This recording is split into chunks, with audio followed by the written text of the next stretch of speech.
Never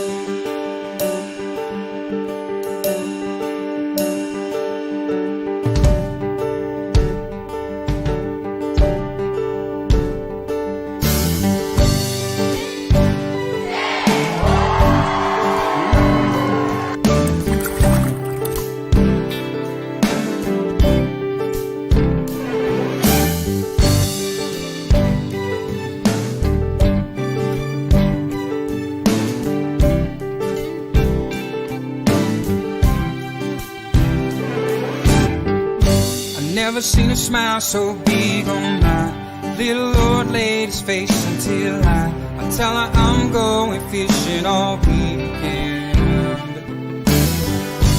Pack up all of my bait and I make plans for 7:45 and I swing around, pick up my date for the weekend. Some reason she seems to please when I'm leaving. There's something I'm missing when I'm gone fishing. When I'm gone fishing. When I'm gone fishing.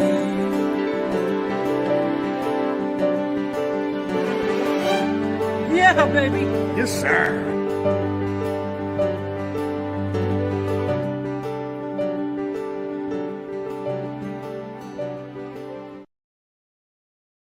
See this, the heavyweights have joined us. Steve Schott, I don't mean that in stature, just when it comes to what you mean to CFN. Walter's in the house. How you doing, Walt? Steve's here. Steven's with us. Lloyd's in the house. Bruce, happy anniversary, my friend, or belated, I should say, happy anniversary on behalf of everyone here at CFN. Hope you and Judy had yourself a good time. It seemed like you did. Did you renew your vows? It came close, didn't it? I know it did. I know. No, I'm just kidding. Tony, how you doing, buddy? Always a pleasure to see you. And Richard Dunlop. Those names right there, as I said, if you know anything about CFN, you've been around here long enough, those names mean something to you because they certainly mean something to me. They're the reason this show continues to move forward. Our community continues to grow. And we continue to achieve things like we are going to explain tonight. And I said, I don't even know where to begin. First and foremost, Jim's going to be with us. He's going to be talking about this event that happened on the weekend. He's going to tell us who won, and he's going to tell us the accomplishment, not only, like a Cooper Gallant made, a Chris Johnson accomplished, but not to mention the Century Club. He'll explain the Century Club. Really, really cool, but it is now over. The Bassmaster Elite Series has concluded, and I'll tell you, did it ever conclude in a huge way. Nice to see all of the fish that were caught on the weekend, but not to mention the Century Club. And I'll get Jim to explain that. Of course, Lawrence will be with us for some Bluefish Canada and Bluefish Radio news. And last but not least, of course, Jay Barnucz. He is going to tell us the significance of this picture here and what we're looking here. And in fifth place, 160.25. And this is awesome. I like his first year with the club. And a young man as well. There's Owen Brock. Oh! Okay, so we're going to find out the significance of that. I'm not going to play anymore. We'll wait till Jason, Trevor, and, of course, the champion, I should say, the proud CFNer, proud kayaker, and I'll tell you, he is bound for greatness. This kid, he's just a pleasure to watch, pleasure to listen to, and we're going to find out a whole bunch more about Team Barnucz and Owen Brook. So stay tuned to that. Few announcements we have to get to. First and foremost, our buddy Steve, doing well. Unfortunately, the operation has been postponed again. Things could be better, but they're not worse. Steve's he's a champ, man. I can't say enough about this guy. I can't say enough about what he means to our community. And anybody who's had an edit done by him, you know exactly what I'm talking. So Steve, who we're hoping is going to be able to get out this weekend, fingers crossed. We'd love to see some pics of him out on the boat. But Steve, we're all thinking of you, buddy. Continue to think of you, and we are hoping that you continue this trend northward, which is to the promised land, and hopefully 100% recovery. CFN Fish Off update. I want to thank everyone who has been so friggin' patient. I can't thank you enough. We've been extremely busy. I dedicated the entire weekend to you folks. Big shout out to Shimano. All of these reels have gone out. They're all packaged and they're ready for our winners to receive. So a big shout out to Shimano. When I put these on the table, 3 Noskis, 6 Mirvels, and 1 Stratic. Like that alone, man. Like, I don't even get a chance to participate, but I would want to, based on those prizes as well. And of course, a lot of the filler stuff that came up. Big shout out to North Shore Tackle, and of course, Big Ugly Boys Baits. Big Ugly is a big part of our community, and I'll say has really helped out in a huge way when it comes to passing on the wealth to our CFN fish offers. And I'm happy to say that I actually put a box together for next year. So next year's, pre-draw that we always do an early bird draw.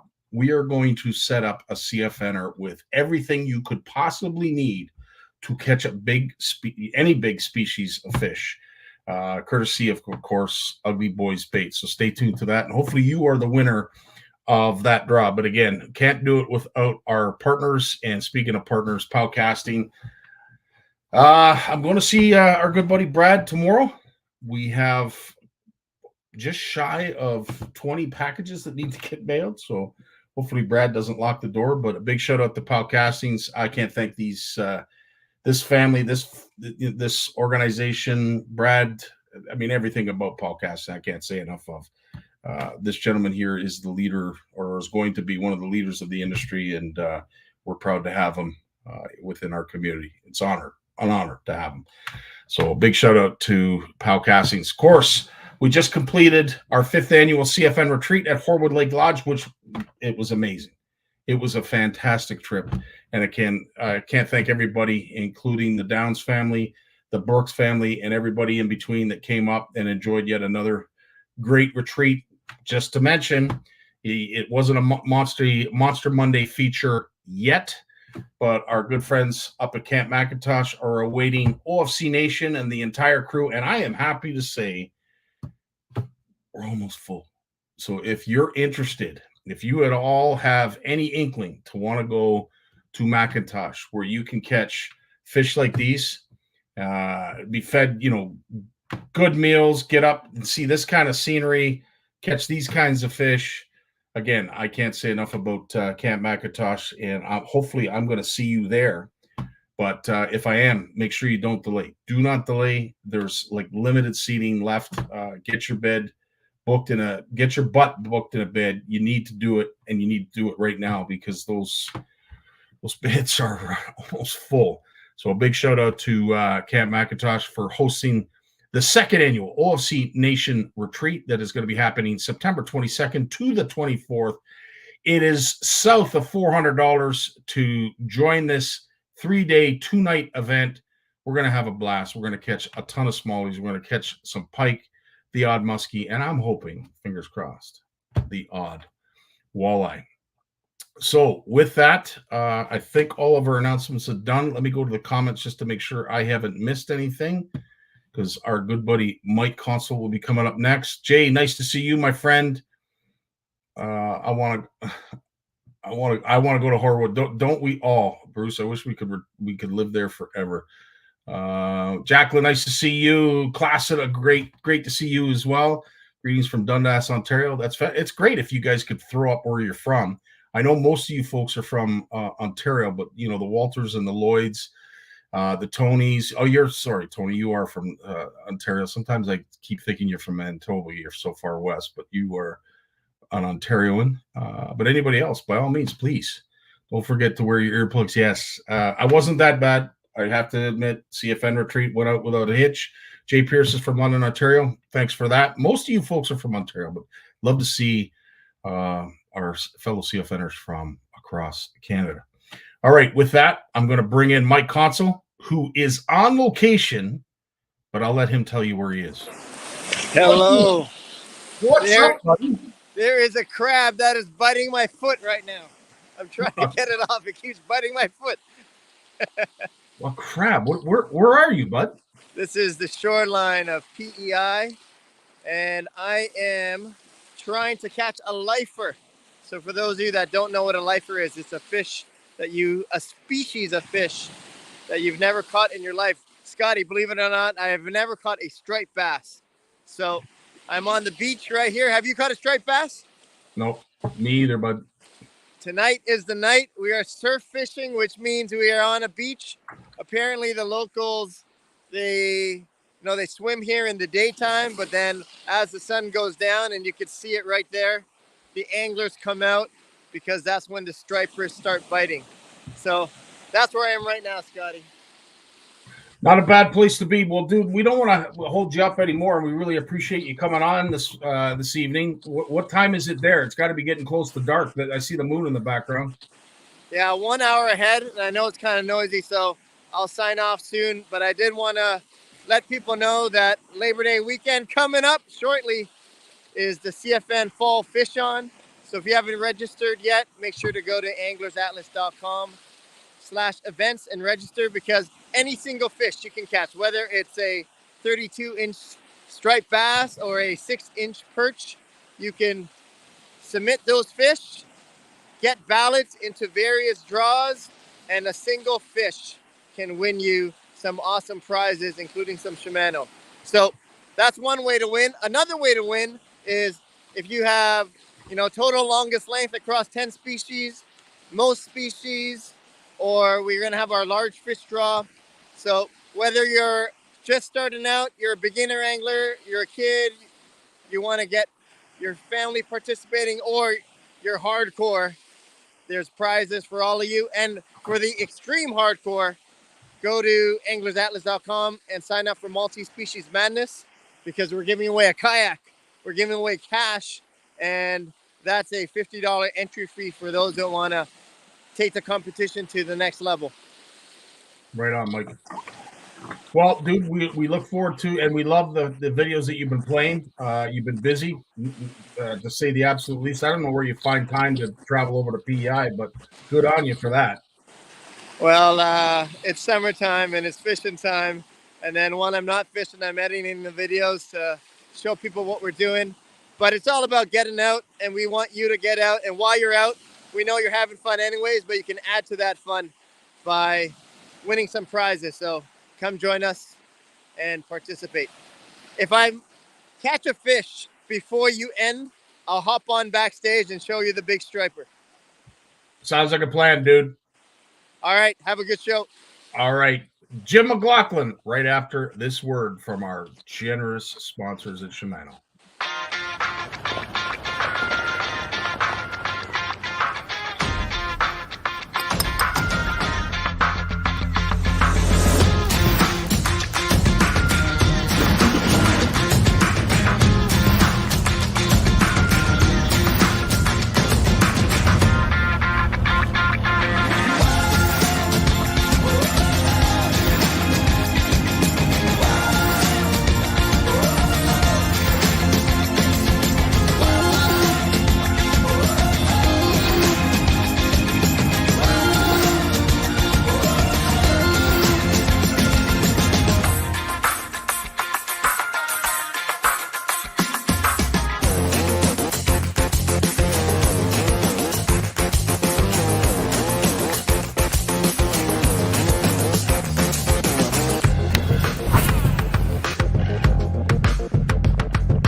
Boom shakalaka.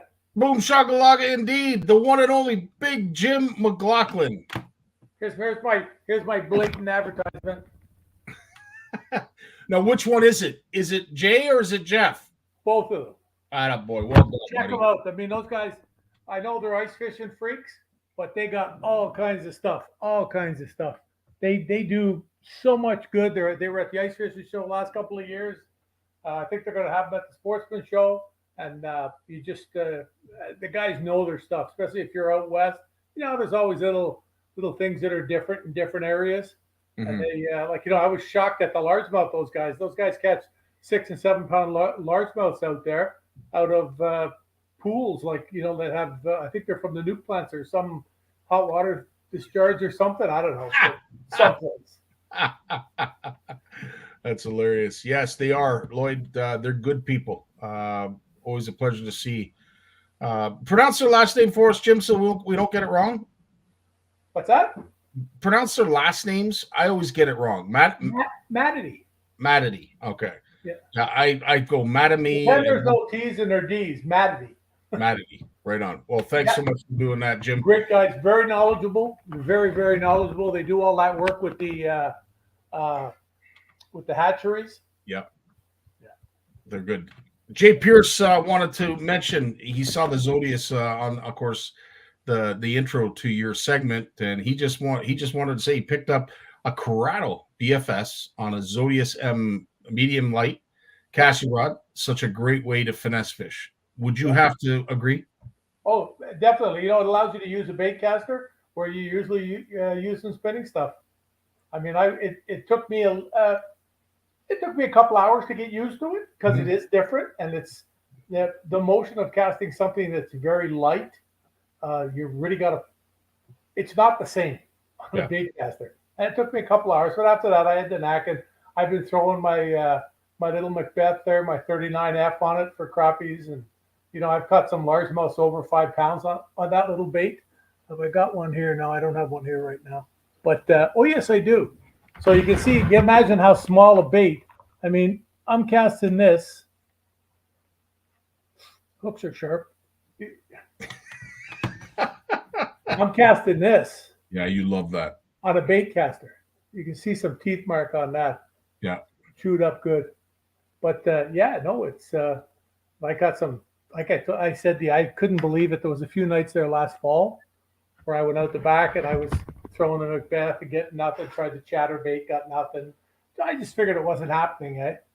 Yeah. And lo and behold, I put that on and I get a 4.5 pound largemouth.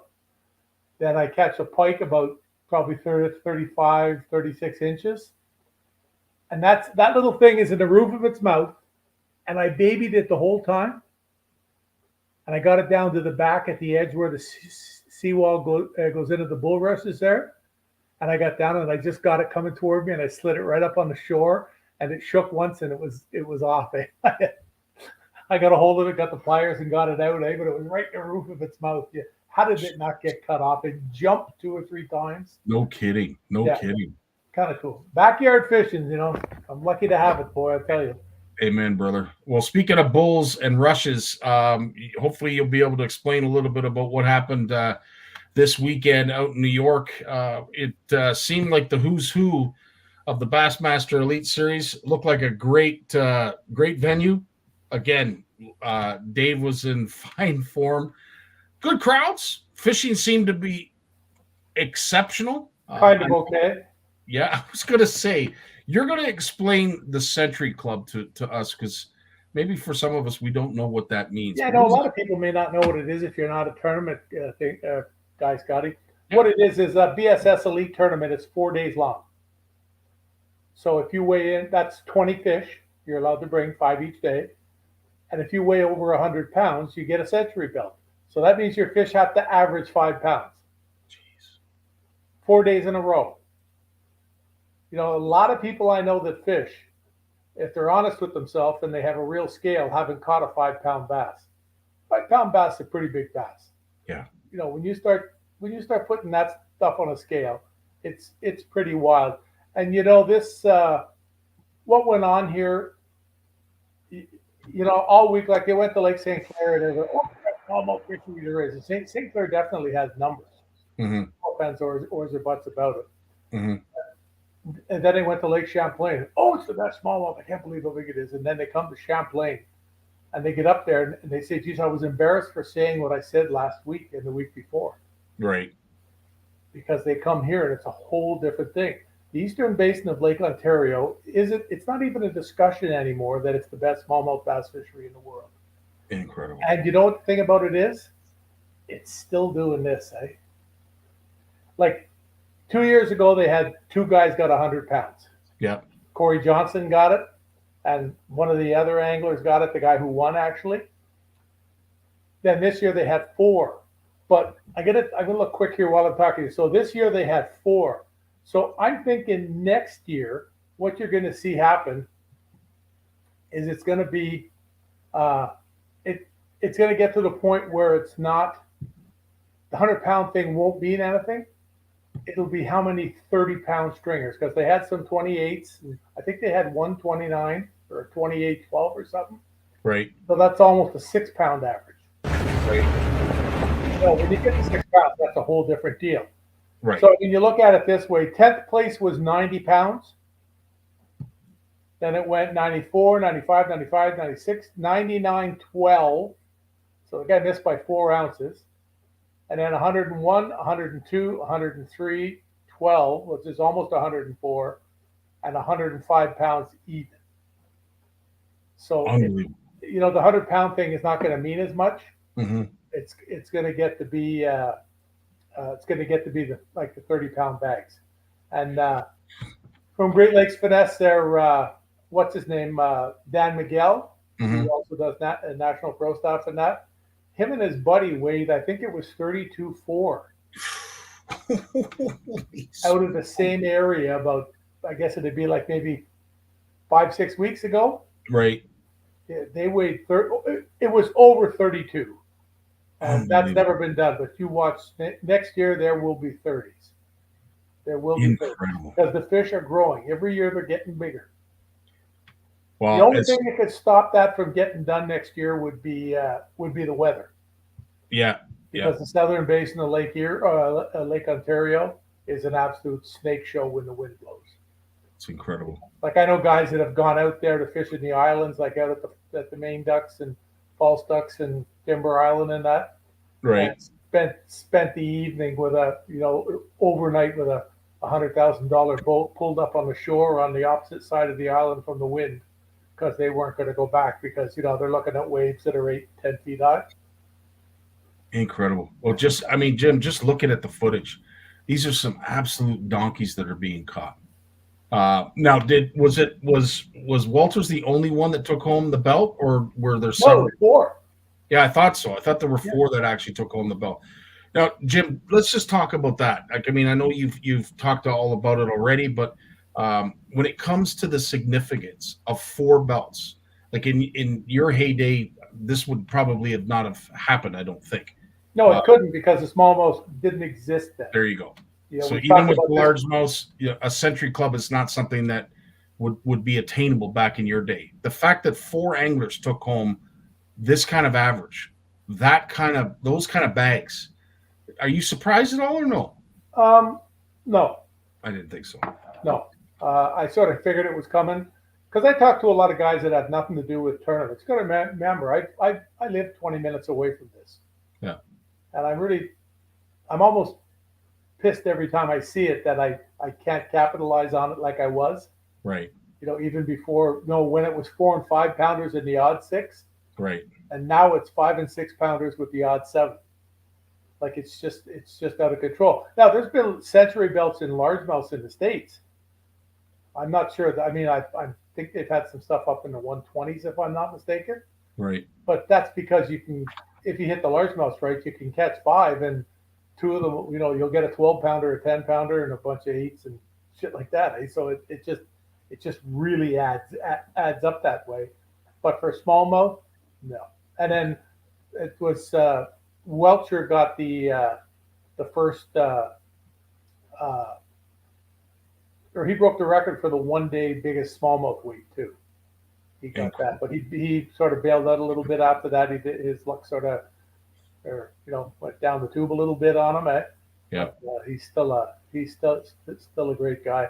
But there was numerous fish in the high sixes.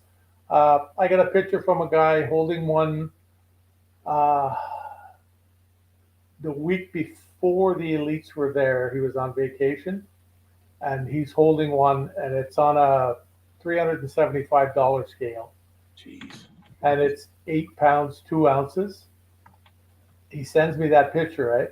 Mm-hmm. And I saw it. I said, whereabouts are you? And he told me, he said, and I said, wow, that's hard to imagine, right there, right?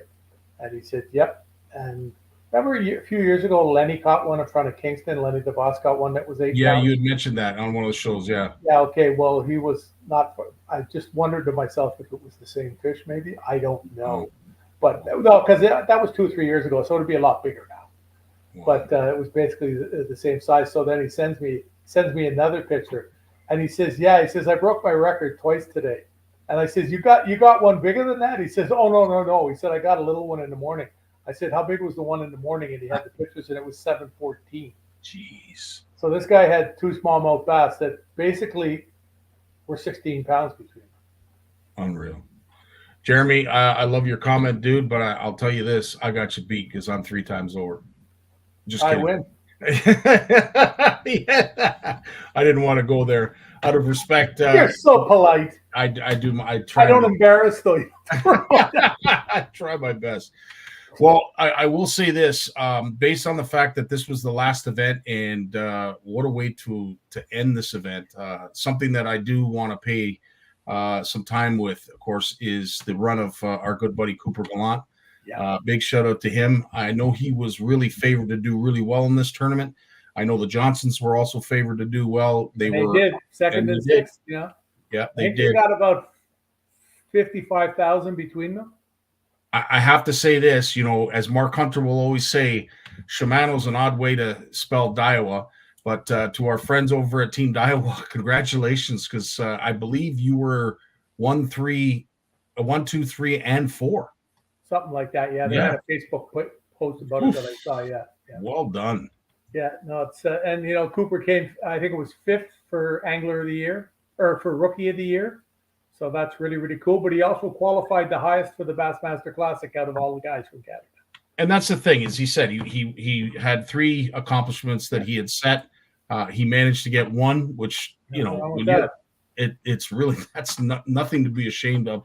I know he wanted to do better. He wanted to show better. But let's just say he's got a long career ahead of him, that kid. And I'll tell you, we're going to be honored to be on that train. Well, you've heard me tell the stories about him and Danny here in the rain, and when they phoned, and he said they were in Portland, and 5 minutes after they're at the door, they were sitting at the end of the block hoping I'd say, "Come on." Yeah. It's awesome just to see the journey that Cooper's taken in the short time that I've seen him. Others like yourself who have seen him when he was a lot younger, a lot more wet behind the ears, very, very eager. I have to say the eagerness doesn't go away. I mean, you said one of the Johnsons is on the water right now fishing. So regardless of whether you're a tournament or you just finished a tournament, if you've got the passion, you've got that bug. Because I was talking to Gussie earlier this afternoon here, and he was going to skid past, but he ended up out fishing for one of his sponsors, getting some film, and he went out with the guys from I think it's Dakota Lithium he's with. Mm-hmm. Okay, if I'm wrong, it's what it is, but I'm pretty sure that's what it was. And he went out with Davey Height and Corey Johnson, and they went to an area they'd never fished before to go do, because they wanted to find something fresh, something that hasn't had boats on it all weekend. First cast Gussie catches a 6+, like. Incredible. First fish he sees on the live scope, he chucks 2 and catches. It's over 6. And this is it. Like, as Sparkus says, like, forward-facing sonar has increased catches. I'm also going to assume it's helped with finding active fish as well. Yep. Oh, yeah. And the guys are learning to read it now. It is guys here, they've got thousands of hours. Mm-hmm. They can tell to look at the fish if they're going to catch them or not. That's what I keep hearing about this forward-facing sonar. You don't do it in a summer or two. People don't realize these guys fish a couple of 100 days a year. Incredible. And that's how you get good at fishing. That's how I got good at fishing. I fished 125 days a year. Yeah. Why did Rocky do so well? Because he fished 150 days a year. He fished more than me because he guided more, and plus he was multi-species, just like I was. One day we're fishing for walleyes. The next day we're fishing for pike. The next day we're fishing for lake trout. Then we're fishing for bass on the weekend to support what we did all week. And it's something that changed it. But once again, it comes back to the same old thing. Correct me if I'm wrong here. It's 100% true that forward facing sonar has increased catches. Well, I remember back when boats increased catches. Yeah. When you could get off the shore and then you added a motor, and you added an electric motor, did you add an electric motor first or a depth finder? I think the depth finders came before the depth finders came first, yeah. And then electric motors, yeah. And then better depth finders, better electric motors, bigger boats, stronger boats, faster boats, better lures. Look what Power Pro line has done. Look what braided line has done to fishing. 100%. The quality of the stuff we have now, the hooks. You don't hear guys talking about hooks breaking anymore. Yeah, some guy will come on and say, "Oh, I had a hook break last year," But yeah, it happens. But it's not like it used to be everybody's story. It used to be everybody's story. The boats used to break down all the time.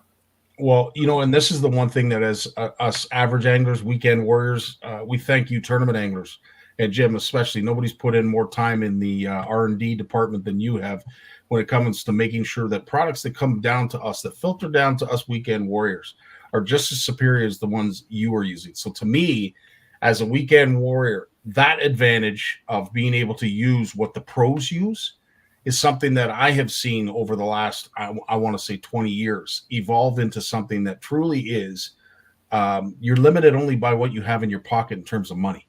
Yeah, and you know what really shows it out, Scotty? If you come away from open water fishing and you look at ice fishing, and you think in the last 20 years, ice fishing has come from, and you've heard me say this a million times, and you're going to hear me say it a million more, 4 guys standing in a hut drinking beer, hoping they get a bite, with no knowledge of fish whatsoever. And look what ice fishing is now. Yeah. And it's because of the manufacturers, the interest, the internet, everything that's out there. So but we got to take care of the fish. You hear a lot of people say it, but I told you about when I got put in the Hall of Fame in the States there, about Dave Gens calling me and saying to me, like he spent his whole life teaching people how to fish and catch fish. And he said, now I got to spend the rest of my life asking them to put them back. Yeah. Because they've been taught so well that they can do damage. Yeah. And it really was. Like, I remember watching the shows back in the late 80s, early 90s, and it was really in the early 90s where catch and release really took off. That's when I really saw it as the forefront. We talk about stuff today that, COVID, these are all catchphrases and big words, but catch and release, I want to say, really took flight in the early 90s. And what has transpired now when it comes to bass especially is a real hesitation for people to want to keep them because they are these prized fish. They're prized animals. Yeah, well, Tammy says, I was doing an interview once and the lady from the newspaper went to Tammy after because she was with me. Yeah. And said to her, she asked, he said, does he ever bring home bass for dinner? Because he said they're all catch and release. And Tammy looked at her and said, why would we eat what we get paid to catch? Amen. Well, I'll tell you what, catch and release doesn't happen, or certainly a 7.5 pound smallie doesn't get caught without catch and release. Yeah, that's a nice fish. I dare say that wasn't the first time that fish was caught, but of course it was in the bait fuel in Cardinal on the weekend. 5 pounds, Alicia says, that's a big fish, and it is. Largest bag we've ever had, 24.8 on Lake Erie. Again, nothing to be ashamed about there. Jay, 29.5 was his biggest bag, so we've had some. I agree, Steve. That is a big bag. 26.5 was my biggest bag on St. Clair. These, man. See, that's a monster bag, though. And then, like I said about Dan Miguel, weighing in the Douglas Rods tournament, 32.2, I think it was. Yeah. And that is what they've now recognized that that's not the biggest catch of smallmouths ever. You know, they've had some that were just over 30. Yeah. But you know, that's on a registered scale at a bona fide tournament. You know. Yeah, and of That course, was, I think that was about 3 weeks before the guys. And I'll tell you this, you know, the presence of live release boats. It helps huge. We've seen it in CSFL for a number of years. You know, Canada U.S. Walleye had it as well in the early years. But Long Point Bay Anglers Association have one, and I think it's almost going to become the norm. Jim, would you agree that in order to run a lot of them have it, especially for this now? Like they were talking about the other day when the tournament director was on a stage with Dave, and she said at the beginning about, you know, we understand the concern for these fish, and that's the reason why we brought extra catch and release boats.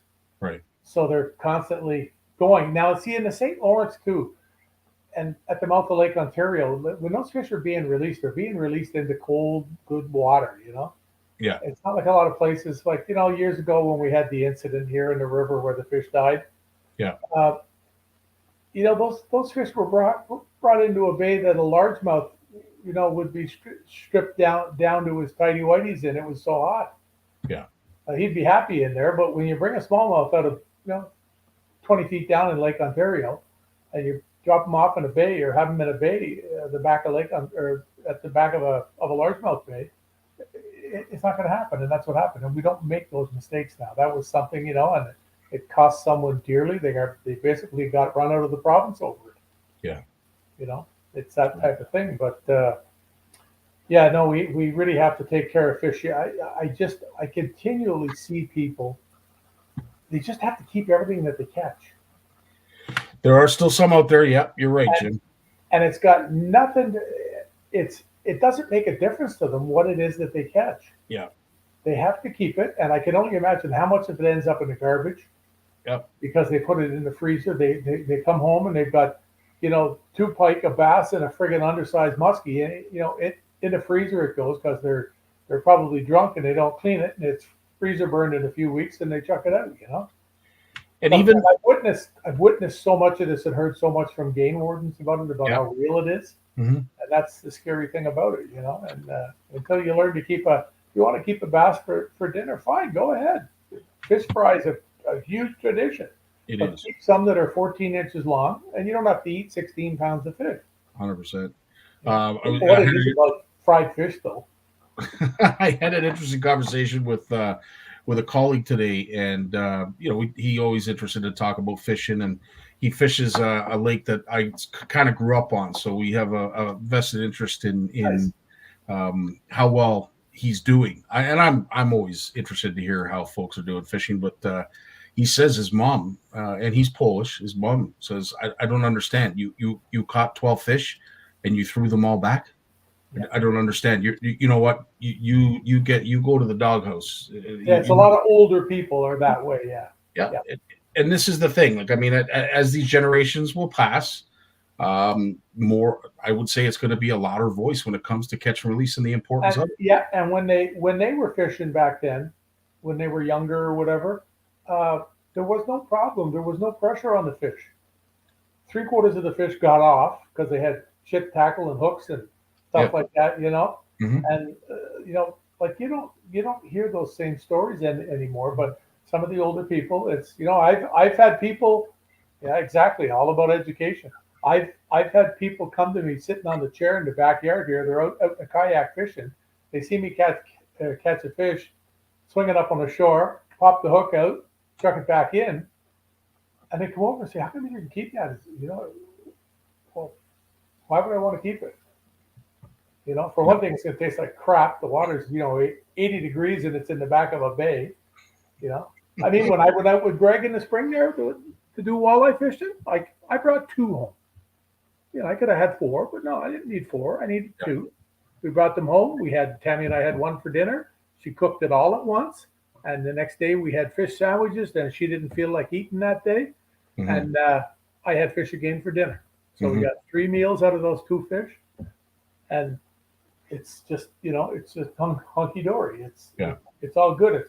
It's a responsible harvest. And see, there's also, Scotty, there's also areas that can afford to give fish up. and there's areas that can't. And that's, these heavily pressured places. Mm-hmm.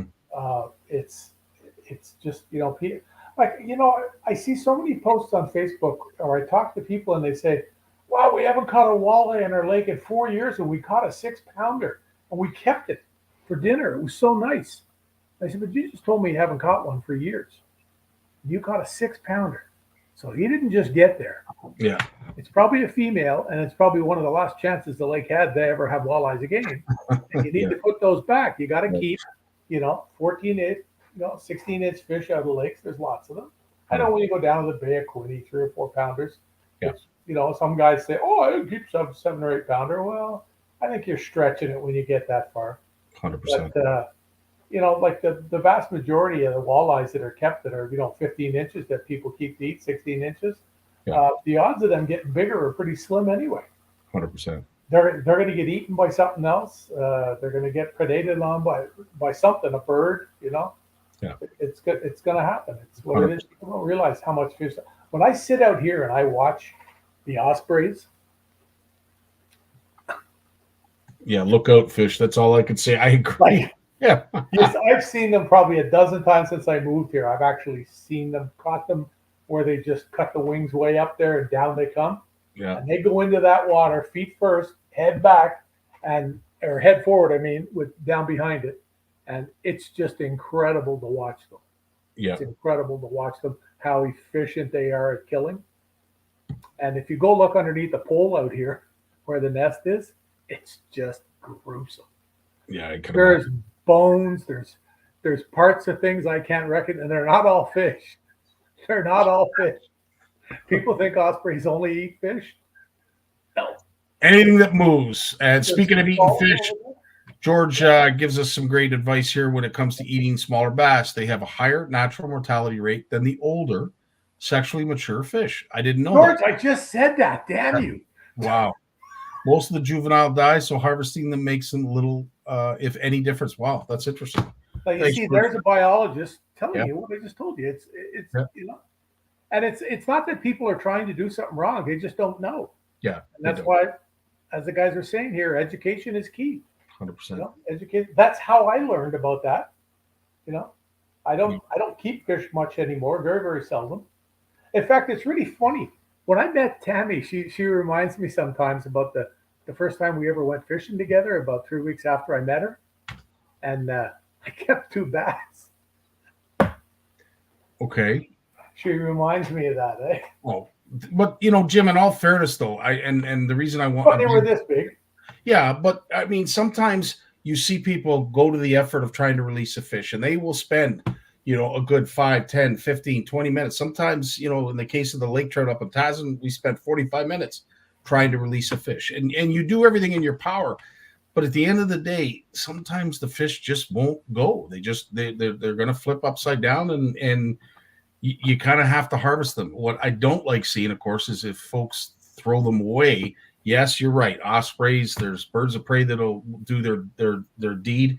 But it's just it looks. I've never seen them pick a dead fish up out here. I've seen dead fish floating out here.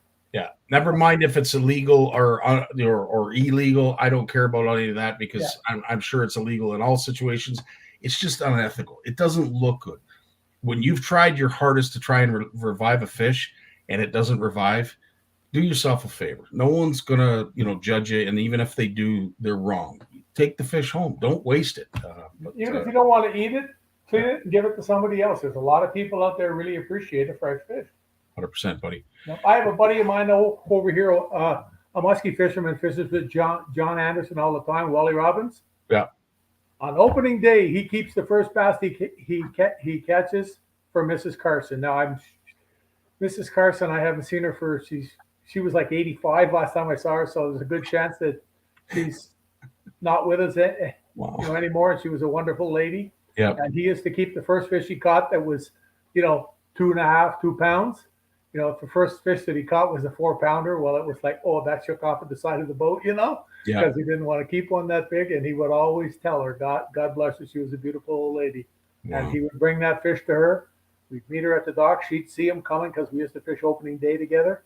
And she'd see him coming, and she'd be down at the dock there. And she'd have her plastic bucket with her, and he'd clean the fish for her and put it in the bucket, and away she'd go. And she just, she was just a wonderful old soul. But that's what it's all about. It's about like a responsible harvest. Yeah. Like some people have seen, I have a picture from 48 years ago, maybe, of me with a bunch of fish on a stringer, the old Al Linder pose with the fish over the back on the stringer. That was on the Rideau River, all walleyes and smallmouths. And back then, smallmouths, 2.5 pounder was a big one. And I've got 3.5s and 4s on this stringer. And they're all, it's like end of October, like it's just about to freeze.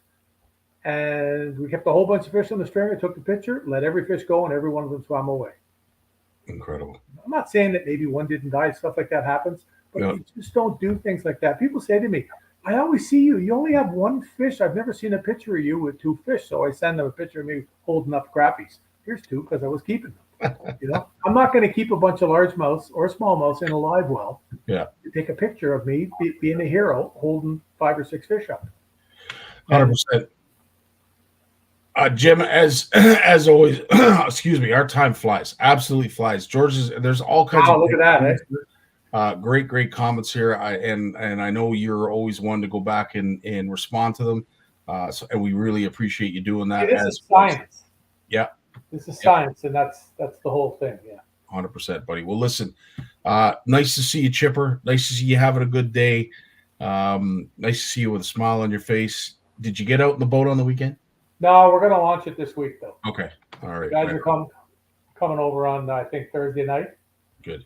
Lewis going to come over with his buddy, and they're going to stick it in, and then I can get at it. You have to come down. Oh, I can't wait, buddy. Can't wait. I hope they're on that flat again. Yeah, you and me both. We'll only use it once this year, and we'll just burn it. Well, I'm just hoping the rock bass behave and cooperate like they did the last time I was over. Jim, as always, buddy, hats off to you, man. Much love and respect, and just keep on keeping on, dude. Be safe and respect Mother Nature, because she's a bitch. Amen. She comes to get you. Amen. All right, Lawrence Gunther, after a word from our sponsor. Take care. Be good, kiddies. Peace. When it comes to Canadian food, we've got your back with flavors like lemon pepper, beer batter, campfire barbecue, lemon pepper dill, garlic butter and chives, and crispy Cajun. We've got a mix for every meal. Whether you're serving East Coast shrimp, West Coast salmon, succulent walleye, chicken wings, or veggies, we've got you covered. Coat your food in outdoor flavors. Available online or at these fine retailers. Lawrence Gunther in the house.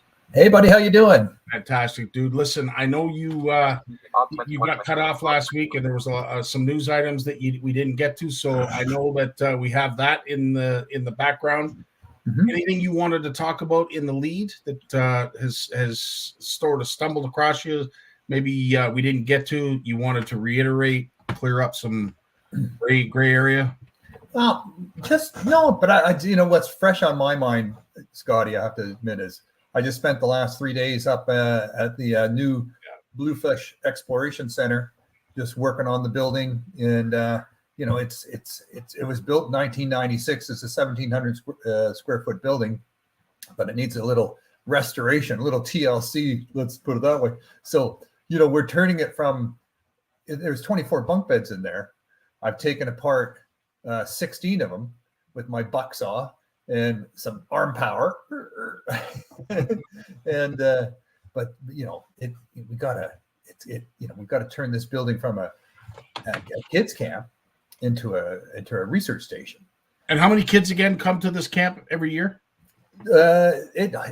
It accommodated 24 kids plus counselors. That's how big the building is.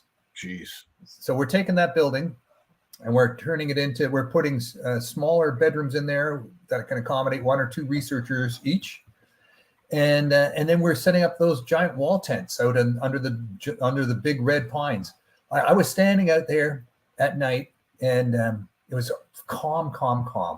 And then I could hear just a soft wind in the tops of the pine trees. And I said to my wife, I said, how much taller are those pine trees than the roof of the cabin? And the cabin's quite high because it's built up on pylons that are about 6 feet off the ground. And she said, Lawrence, she said, the tops of the trees are probably another 50 feet higher than the tops of the roof. So, and there's just trees everywhere, just giant red pine trees everywhere. The only thing on the ground below these trees is pine needles. And amazing, pine trees like that, they don't attract a lot of birds other than crows. Incredible. So there's crows, you could hear the crows around. And in the evening, the loons were, of course, along the shore. So it's we're off grid there. We're well off grid. There's no cellular communications. There's no electricity. And it's just quiet. It's absolutely amazing, man. We're going to bring kids up there from the city, and they're going to experience silence probably for the first time in their life. Incredible, dude. Well, as always, man, every time you tell a story about your journey, things that you're doing with the kids, these camps out on, the Ottawa River, out on the St. Lawrence, you're one busy guy. And for folks who may be new to the show tonight, Lawrence is a disabled angler, but you'd never know. This gentleman. I start walking around in those red pine trees, and there's, when the wind dies off, when the wind's blowing, I can hear the waves rolling up on the shore. But when it's absolutely silent, I'm like, okay, where's that again? I'm just standing there in the forest, right? My guide dog's off goofing around, and I gotta figure this out, my friend. I gotta figure this out. We got 7 acres of land there, about just over 1,300 feet of shoreline, and no one around. But I've got to figure this out. I've got to figure it out so that, using different sounds and slopes and textiles and, textures to the soil and paths to make it accessible so that people that are blind, deaf, blind, low vision, in wheelchairs, kids of all abilities can move around on that property, from the waterfront to the building, to the research station, to the tents, to the outhouses, to the kitchen tent, all of that stuff, right? They have to be going around. It has to be 100% accessible. Now, thankfully, the CNIB, we go back a ways, not just because I'm blind, but I chaired their board of directors for their Lake Joseph kids camp up in the Muskokas for 6 years. So they've stepped up and they said, Lawrence, we want to help whatever we can do to help make this adventure of yours successful. You just call on us. And so I've got them and my back. Cabela's, Shimano, they've all stepped up. Eagle Claw, to name a few, have been stepping up. And so pretty fortunate to be in a good crowd. I just have to make sure, Scotty, I don't just wander off and disappear into the bush. Well, I was just going to say, you're the only angler I know that had to promise their insurance company that you would promise not to drive the boat. Oh my goodness. I did that on my podcast. Last week's podcast, Outdoors with Lawrence Gunther. I do 2 podcasts. This one I'm recording now, the Bluefish Radio Show. Scotty and I record our sessions, and you can catch it on the Bluefish Radio Show over any smart speaker or podcast streaming service. And we also do, feature interviews. I do feature interviews with amazing people doing stuff about fish and fishing across Canada. And then I do my Outdoors with Lawrence Gunther podcast with my daughter, and we're just starting our 4th season. So this will be 4 years coming up now. Who'd have thought this little COVID project would stretch into 4 years now? But it is. And so the last episode, you might want to check this out, you guys. It's about if you have a disability, do you need a license to fish? Can you get a license to drive a boat? And can you get a license to hunt? So it came because I came across this article about these 2 brothers, both are blind, were lobbying the state where they live in the U.S. to be able to attach special optics to their firearms so that they can hunt big game. And I thought, well, that's interesting. Scotty, I have my hunting license. I got my hunting license as soon as I turned 16. I was legally blind when I was 8, but I had still a lot of peripheral vision, enough to do the hunter safety course, to write the test, to get my hunting license and all that stuff. And I did hunt for a number of years until my vision failed completely. And then when I missed a big black bear at about 25 feet, and I'm on the ground, this was before tree stands, and I took 2 shots at this bear with my 444 Marlin lever action with a 4x12 scope on it, and I still missed it, like totally missed it. There was no blood splatter anywhere. And I think, well, if I can't shoot a big black bear at 25 feet, I just got to stop hunting. So I read this article and I said, oh my God. So I contacted the Ministry of Natural Resources and Forestry. And I said, hey, I did my hunting license this year back then. And I said, can I get it back? And they said, well, where did you live at the time? I sent them my address. They looked it up in the records and said, hey, yeah, we found your hunting license. We put it back on your Ontario outdoor card. And I said, here's my other question. I said, I'm blind. And can I affix a camera to my scope so I can hunt a big game and have someone use their tablet to see what I'm aiming at?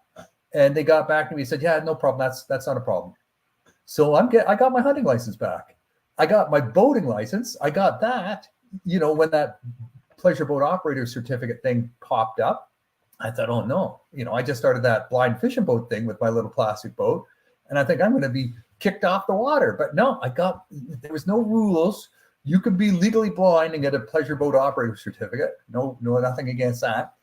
In Ontario, because you're blind, you don't need to get a fishing license. But that only accounts for the conservation license, not the sport license.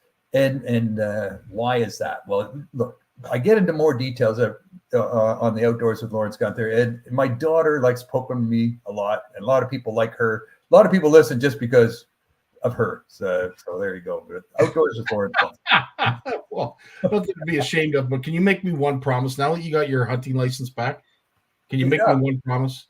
Yeah. Can you stop hunting bear at 25 feet? This was before tree stands. Wait a minute. You were standing on the ground and it was 25 feet away? Yeah. Just sitting on the ground, actually. Sitting on the ground and leaning against a tree. Waiting. And And we clear a little shooting alley. And I remember the first time my guide took me out, I did it 3 years in a row. The first time my guide took me out, he took me to the end of the shooting lane he had cleared. It was about 100-foot shot. And I said, no, that's not going to work for me. And so he took me to 50 feet. We cut it in half. And I said, no, I need to get closer. So I was about 30 feet. And I got a bear that year.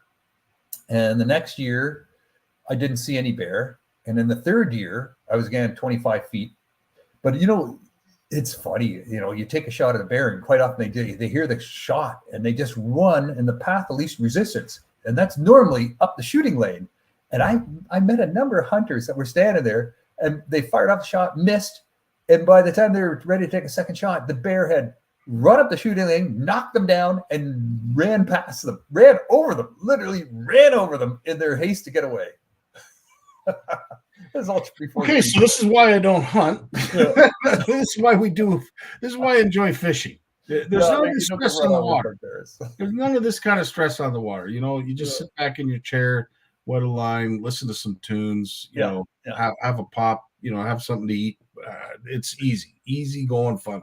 That sounds just way too stressful. And anytime I'm 25 feet away from a bear, I not that I would ever wish that I was blind, but on that occasion, I wish I couldn't see, because I wouldn't want to see a bear 25 feet away. Well, the number one rule as a hunter is you have to verify what you're shooting at before you shoot. And why do you think they made that rule? Well, I'd like to say for obvious reasons that you're not pointing at somebody that's only got 2 legs instead of 4. But is it much like Corey's mentioned here, like here in Oregon, if you are legally blind, you have to have a designated shooter for hunting. Big game in Oregon, and that is the rules and regulations for. Yeah, so basically, you're going to tell us why, but I already have a pretty good idea. Yeah, but you'd be surprised, and you know why? That's the main thing they teach you in your hunter safety course is always verify what you're shooting before you shoot. Is because too many people were shooting at the sound. They hear rustling in the bush and they open fire, and then they go and investigate. And that was happening way too often. It still happens. Now, is that with all hunters? Yeah, or? All hunters. Because you're all cranked up. You're ready for that bear to come. You're ready for that deer to pop out. You think you hear it put in the bush, making a lot of, when you're hunting and in the bush and waiting, a little bit of sounds like a heck of a lot. And you just get nervous and you start shooting. And it was happening way too often. So that's why they stress that rule. You need to see it before you shoot it. You can't shoot at what you're hearing. That applied to sighted people. it's kind of a no-brainer, but just for interest's sake, how many fellow blind hunters would you say are out enjoying hunting? It's a small group, and none of them talk to each other, and no one wants to be known. Look, so putting this podcast out, I know I'm going to piss off some of these guys for sure, guys and gals, because they don't want people to know. They don't want people to get pissed off about this stuff, right? You know, it's like having a boater's operator certificate. You don't want to know there's blind people out there driving around in giant speed boats. You know, you don't want people to be blind people driving cars. They made a special law in Ontario 50 years ago that said if you ever got caught driving a car and you're legally blind, not totally blind, but legally blind, it's $1,000 fine. That was in the 1970s. It's still on the books. It's because blind people didn't want to give up their cars. And they don't want to give up their, you know, but look, I have a small boat. I have boats. I have a big boat. I don't drive the boat. The big boat, it's too noisy. There's no brakes on a boat. I don't see what's in front of me. I can't hear what's around me. It would be ridiculous for me to drive my big boat. And my insurance company also made it pretty clear that if I ever drove the boat, they wouldn't insure me. I have to give them a list of all the people who drive my boat, their names, their ages, and their boating experience. Well, again, like, I mean, it's all about inclusion, and listen, I would hate to see anybody with a disability not able to enjoy the outdoors the way we enjoy technology, right? And there's no reason why I can't sit behind the wheel and putt along on my boat and have someone stand there beside me. It's, you know, out there in the middle of the lake. I don't do it though, because, you know, with cameras now, you know, and people know me, they just want to take a picture of me and put it on the web, right? And then that just, you know, that would piss off my insurance company and my sponsors. So amen. Yeah. And so as far as hunting go, people don't want to talk about it. They don't want to be known to do it, but they love it like I do. It's a social activity. It gets you out in the bush with your friends in the fall, in the spring, and you're hunting. And there's technology. You know, there's the scope, there's the camera through the scope idea and the wireless tablet, and there's also the dots, the laser dots, right? And so, you know, you put a laser projector on your rifle or shotgun. It projects a dot onto the game, and you have someone there, up, left, right, up, okay, down, okay, go, fire, you know, and yeah, hopefully you're lucky. Right on. Well, listen, I do not want to cut you off this week. I know you've got some news items that you didn't get to last week, so let's get to those right away and fire away, man. The stage is yours. So the Ontario government is changing the rules about, you know, whether you can take a picture of a fish if you caught it out of season, or if it's the wrong size, if it doesn't fit a slot limit. Now, have they had a committee? Have they actually had stakeholders come in and talk about it, or is it actually going to happen? It sounds like it's going to happen. Okay. Because they realize that people, you know, this is a way of doing citizen science. This is now with the Angler apps, you have to record these things for research, right? It's all data collection. You need to take, you know, it helps when you can take a picture of a fish and return it. And it goes into the data bank, and that helps understand what's going on in the environment. So it's not just grip and grin for posterity for your friends anymore. It's not just bragging. And that's why they had that law, because they were said, you know, people would fish out of season, you know, take a picture of the fish and let it go. And then if they got caught by the conservation officer, they would just say, oh, no, I caught it by mistake. I just let it go. And the conservation officer can say, well, yeah, why did you hold the fish up to the camera then? And it just the act of holding it up to the camera could get you a big fat ticket. Mm-hmm. Mm-hmm. Now they're saying, you know what, we got to give the anglers more respect and understand that they're collecting. It's not just for Facebook, you know, and who puts a picture of themselves holding a fish when it's caught out of season? We're all smart enough not to do that. I'd like to agree. I'd like to agree, Lawrence. And let's be honest, folks, if you do catch a fish out of season, I was always under the impression that as long as it was a picture of the fish and not you, and it was still in the water, that it was allowed. It is not.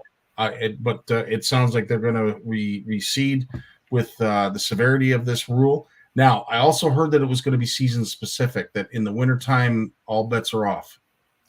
Could be. It could be, and just to be clear, you can take a picture of yourself fighting the fish, putting the fish into the net, unhooking the fish, and releasing the fish. Right. That the process is fine. It's just when you lift it out of the water and hold it up to the camera. That's where they draw the line. So that's been changed now. And Alicia, she's just sorry, Lawrence. Alicia put in the comments here, we never take a picture if it's caught by accident out of season. And I would have to say the majority, if not all of you who are listening tonight, are on the same page. It's unethical. Whether they're going to debate if it's legal, illegal, it doesn't matter. It is unethical.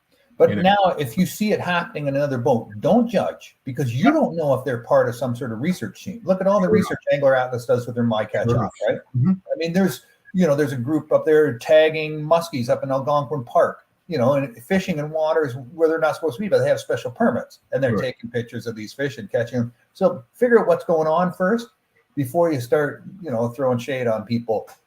It's not always that black and white, right? 100%. 100%. Buddy. So here's something about some ancient salmon fisheries. Do indigenous people practice catch and release fishing back then, or not catch and release, selective harvesting?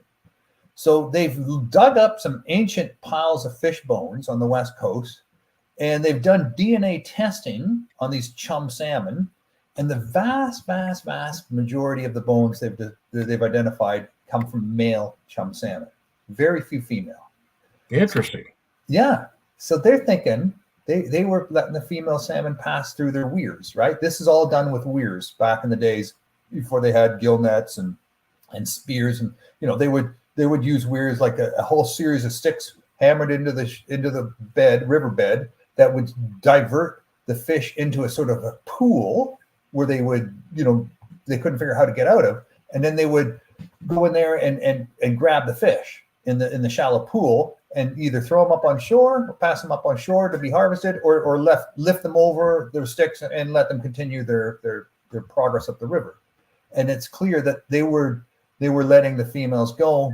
It's not 100% clear. It could be that there was just, there was a deficiency of fish numbers or deficiency of females, and that's all they had to harvest was the males. Right. But it's evident that they were just harvesting male fish. So they say it's pretty clear that they were practicing selective fishing, selective harvesting.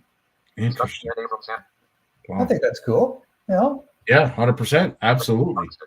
How climate change is threatening our fisheries / independent. Listen, do we want to talk about how climate change is threatening our fisheries? No, we talked enough about that. Well, it's interesting that you talk about that, because if you ever Google the state of our Great Lakes, they talk about the three big ones that are affecting our Great Lakes: climate change and the water warming, pollution, and what's the third? Do you know what the third is? PFAS, for forever chemicals.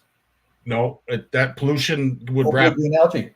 Yeah, pollution encompasses all that. The last one, number 3, is invasive species. So invasive species, pollution, and climate change. If you Google the Great Lakes, those will be the top 3 that are having adverse effects on our Great Lakes. And I will say, based on what we saw this past weekend, it would be a hard argument to make that our Great Lakes are in danger, but they're not. They're still healthy. We got to do a better job when it comes to the pollution of them. Understanding and respecting the resources is also, very imperative. Just because you have an angler's club doesn't mean you're excluded from knowing the ethics or understanding the fishery in which you're fishing. Take it upon yourself to make sure you know everything about the fishery before you drop a line. That's the best advice we can give you. Go ahead, Lawrence. Yeah, no, on that topic, just continue on the topic. The Union of Commercial Fishers on the east coast of Canada, it's a Unifor union out there. They did a survey, and they asked them, what's impacting, is climate change impacting your fishing? And 60% said yes.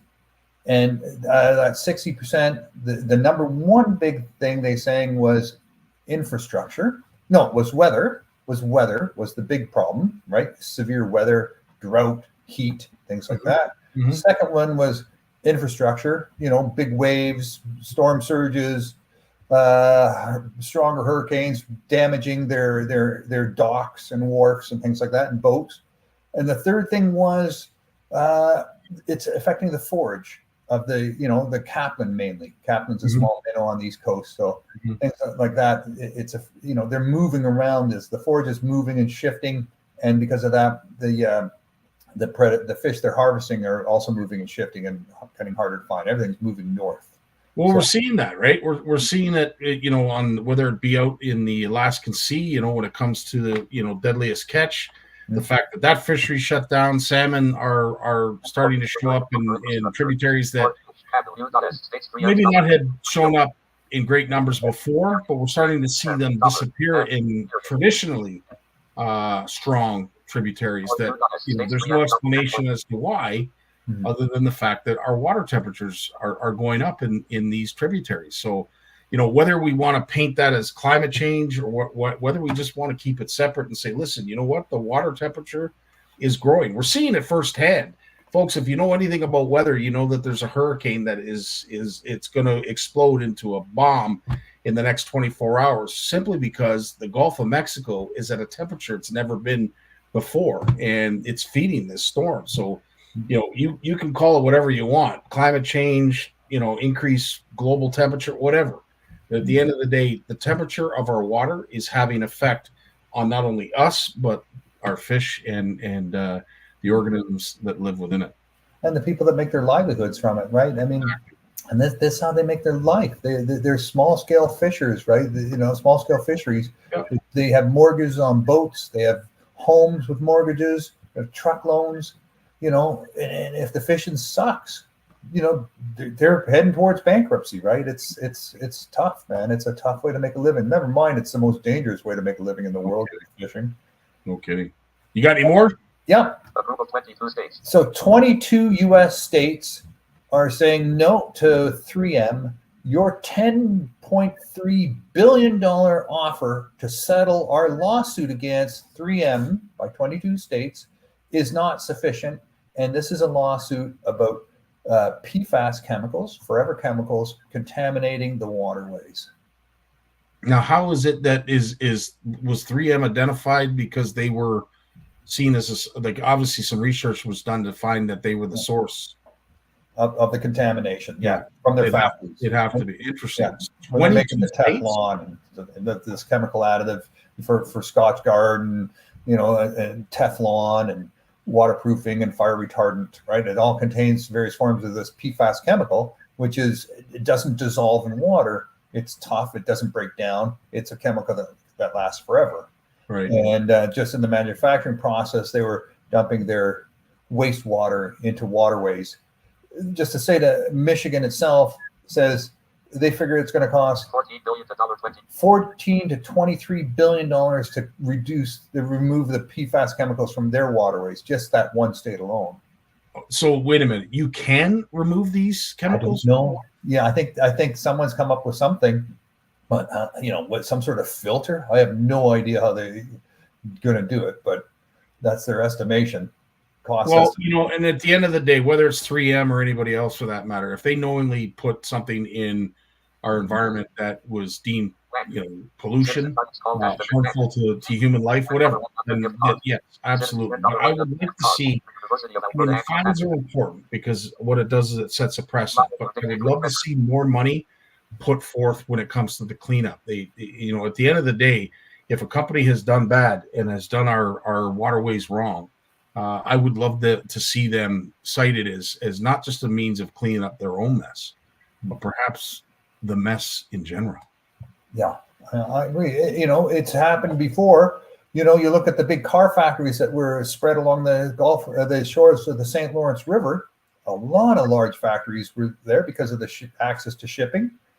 And a lot of them have been sued successfully for the damage they've caused. Not a lot. Well, some have. Many were never, because like many businesses, they just disappear, right? And they no longer exist, so you can't sue an entity that no longer exists. So, right. But there is a case for this.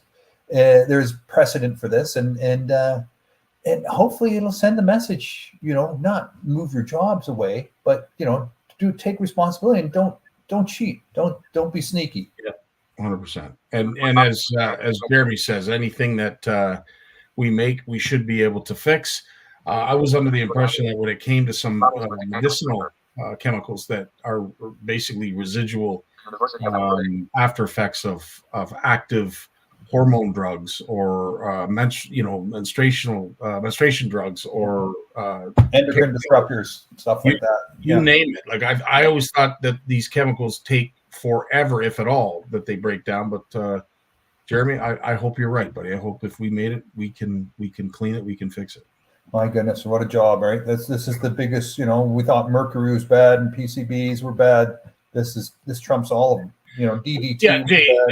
So Jay, to your point, sorry to cut you off, Lawrence, but agreed. So someone has to pay, and really, at the end of the day, you know what? If you're cited as the one that made the mess, then you should clean it up. But like, it should be not what your mess was. You know what? Listen, it's the entire body of water. If we can't cite anybody else as at fault, you know what? Let's do a stream side cleanup. Let's do a little bit more research, and let's have these companies that are doing this pay for it, and hopefully it'll benefit us all.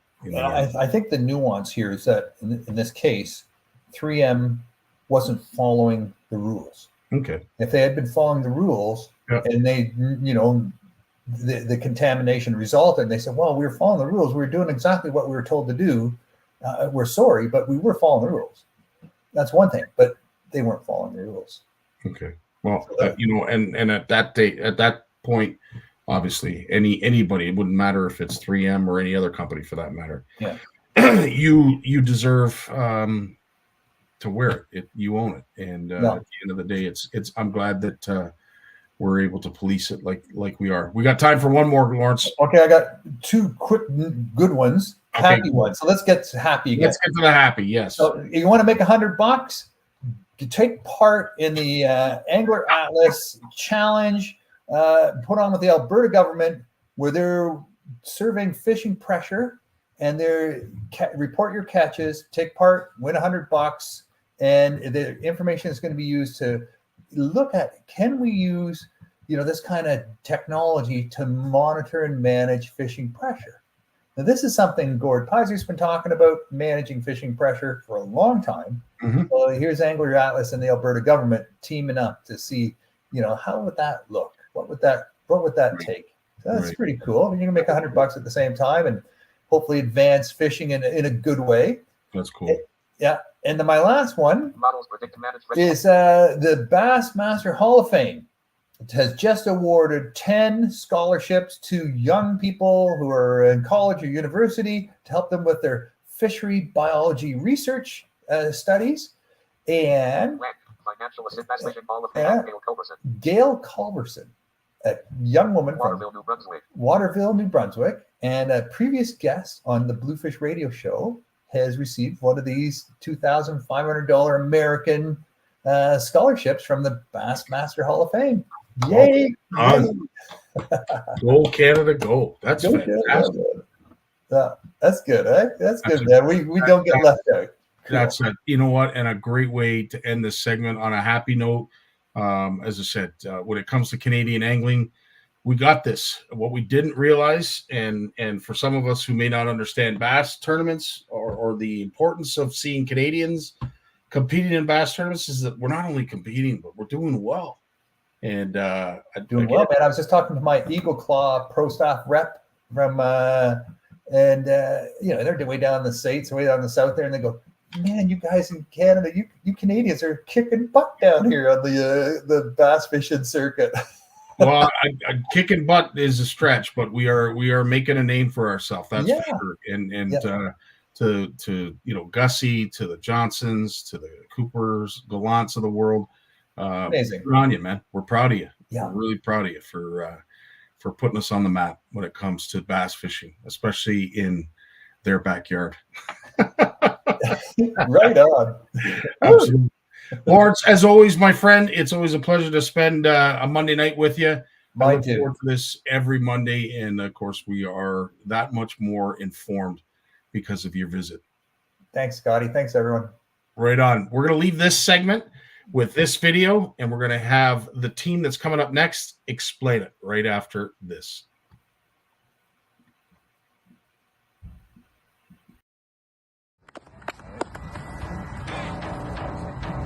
And in 5th place, 160.25. And this is awesome. I like his first year with the club. And a young man as well. For Owen Brock. Oh!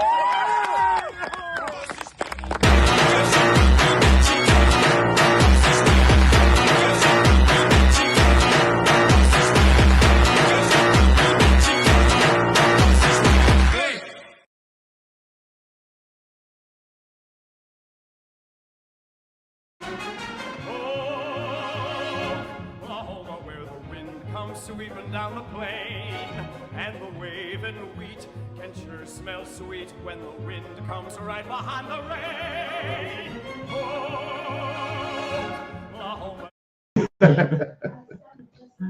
All right, you guys are going to have to explain to me what this all means. I would imagine right now we've probably violated, I don't know how many copyright violations. Yeah, we're going down. We're going down. We are. We're going to the crazy house, but that's all right. I'm good with it because I'm not going alone. Listen, it is an honor to have you here, Jay, as always, every Monday. But Trevor, and congrats to you, Owen. Tell us what happened this weekend because it is quite a story. Oh, it was absolutely magical. I can't believe it. What's this, Owen? You have to explain this. That's a 5th place trophy at the 2023 Ontario Kayak Championship on Stony Lake. Well done. Now, listen, did you know, Owen, was there any inkling at all? Because I'm telling you, looking at Trevor. The Dean's in the chat. He looked really surprised. Were you as surprised as Trevor? Oh, yeah. Totally. I couldn't believe it. I had on Championship Sunday at 1:30, I had 3 fish. And 2 of them were 12 inches. Yeah. So, and explain how the last hour works and what happened in your last hour. Yeah. So at the last hour, they shut down the whole leaderboard so no one can see. And I jumped up about 50 inches in the last hour to put me in 5th. Yeah. Yeah. Huge comeback. Holy smokes. Yeah, So incredible. Owen, you've known Trevor for I don't know how long, and listen, I want to thank you so much for getting the Barnuczes into fishing. You know, oh, you're welcome. Having to fish in the shadow of a guy like Jason Barnucz is not an easy task. I got a big shadow too. And of course, when he has a son, Trevor, who is as dedicated and as passionate as he is to angling. It's kind of impossible not to also get infected with that same passion. But tell us your journey, Owen, from the time you remember fishing to now. Like this is obviously a pinnacle of your short career, but tell me what brought us to this point. I just kind of grew up like every other kid, like fishing off the dock with worms and a bobber, and I always just loved it. Like just would always be begging my dad to take me out more, and then eventually we got some nice fishing kayaks, and it just snowballed from there. Got into doing some like online monthly tournaments in the past few years since COVID, and had some success there. And now we're going to the national championship. I can't believe it. Yeah. Well, that is a feat that I can't even begin to think for myself. This is the Ontario Bass Nation Kayak Bassmaster Championship. You and Trevor participated. Owen, because of this 5th place finish, you are now heading to Oklahoma. What is that stage going to look like for someone who's never competed in this kind of thing? Well, it's pretty much the Super Bowl of kayak bass fishing. Yeah. It still hasn't set in yet, obviously. I'm pretty much in shock. I can't believe it happened. And you can't even drive yourself there yet. Yeah.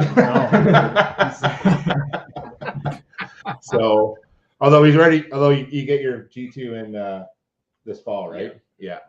So it was honestly like, I've known Owen for a long time, coached ball with these kids, and they've been hanging out together for a long time since grade 4, you said? Yeah. Right. So we got grade 10 and 11 now, are going into 11 and 12. So but I will say that of course Trevor fishes too, and Trevor living with me, that kind of just through osmosis just kind of happens. But like Owen, you know, his parents don't fish as much as he does.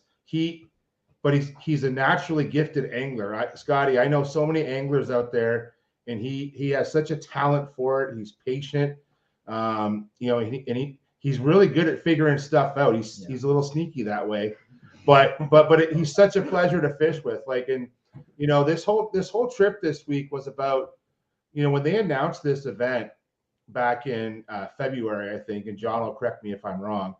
Like you had a poster on your fridge, your mom told me tonight, right? Like when this event was announced, these two were going to go and show off their talents at the, you know, at the most prestigious kayak event in Ontario, if not Canada, right? So 60 anglers entered, which doesn't seem like a lot, but many of these anglers have been to the US several times.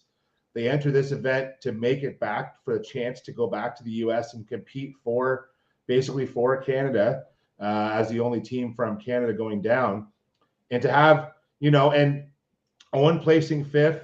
Trevor had a really good tournament too. He placed 17th overall. I was 10 inches back from qualifying. Yeah. Close. Yeah. So, you know, I couldn't be prouder of these two. And going to a lake that none of us, dude, I've been to Stony Lake in university, Scotty. When I was in my Fleming days, I went there a couple of times with a John boat and a white spinnerbait. You know what I'm talking about? Yep. Like, so for us, it was new.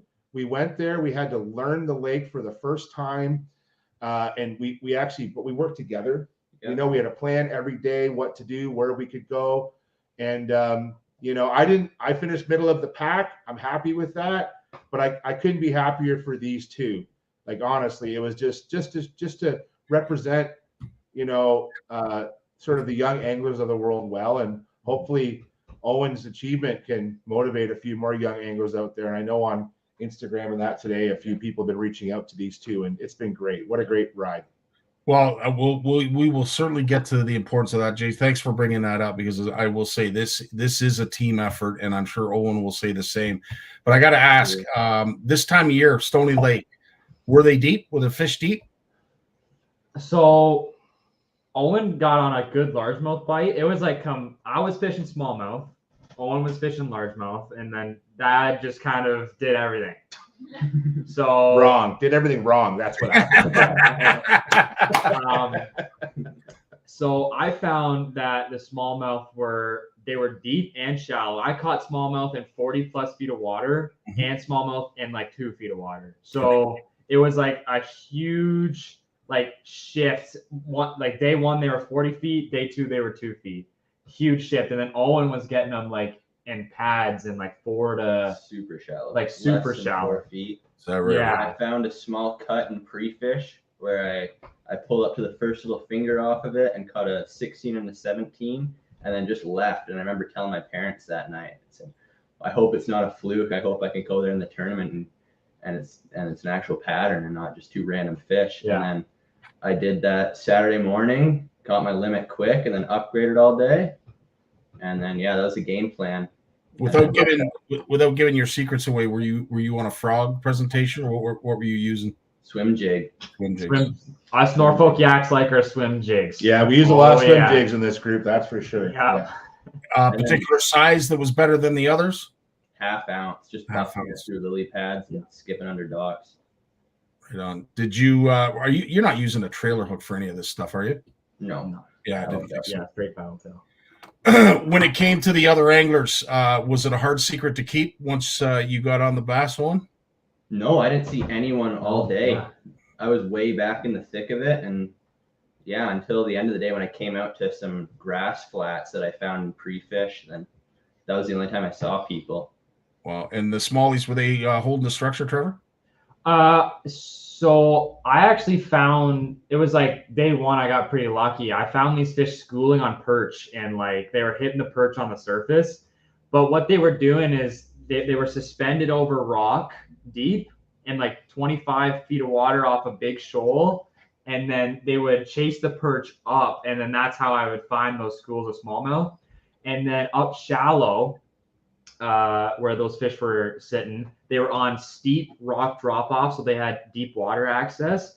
And I was fishing a drop shot with it was green pumpkin with red fleck in it. It was a 4.5-inch bait, Berkeley hitworm, and it looked like pretty close to a crayfish, and every fish I caught on day 2 was spitting up crayfish. So that pattern worked well in the morning, but that bite on that lake dies so fast. So you gotta fish your windows. That's awesome. I got to ask too, when it comes to certain presentations, obviously drop shot from a kayak is probably one of the best and easiest to use. Casting a swim jig, I'm sure, is probably just the same.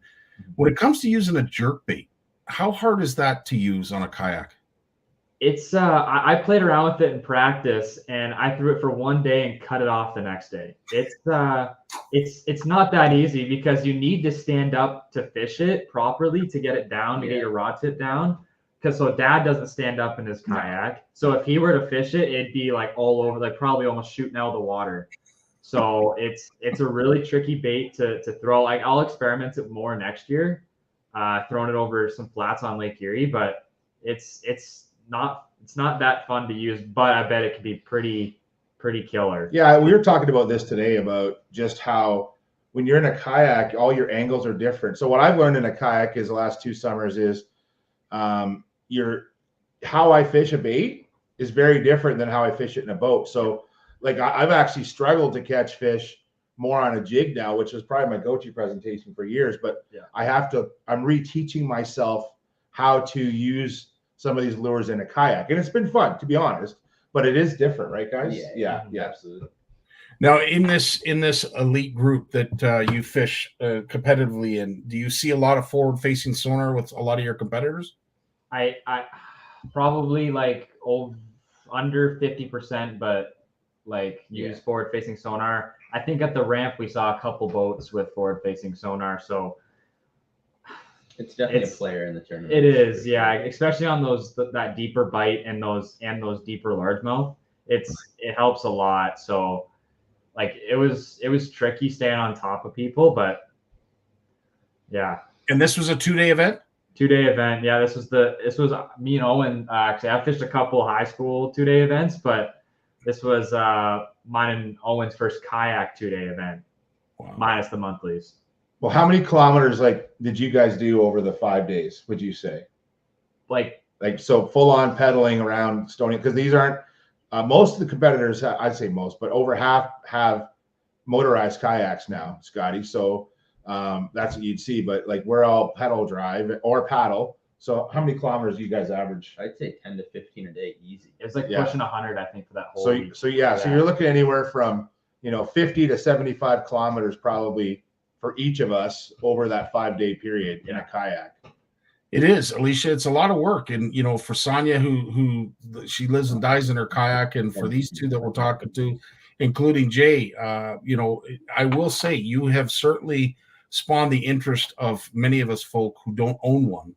But when we start seeing you holding up trophies and some of your posts, some of your how-tos, Trevor, that I love seeing, I can't tell you how much I enjoy watching your how-to videos, but this is really something. So when do you head down to Oklahoma, Owen? Sometime in March. I don't know the exact date yet, but it's usually a week before the Classic. End of March, yeah. And is it in the same location as the Classic or in a different place altogether? So it'll be in a different lake, but it'll be within an hour or two of Tulsa, Oklahoma, where the Classic's being held. Wow. It's a pretty cool event, Scotty. So what they do is the Classic goes Friday, Saturday, Sunday. And so the kayak event goes Wednesday, Thursday. And then on the Friday, the top 10 or 15 of the kayak championship get to go into the stadium, and that's where the winners are announced.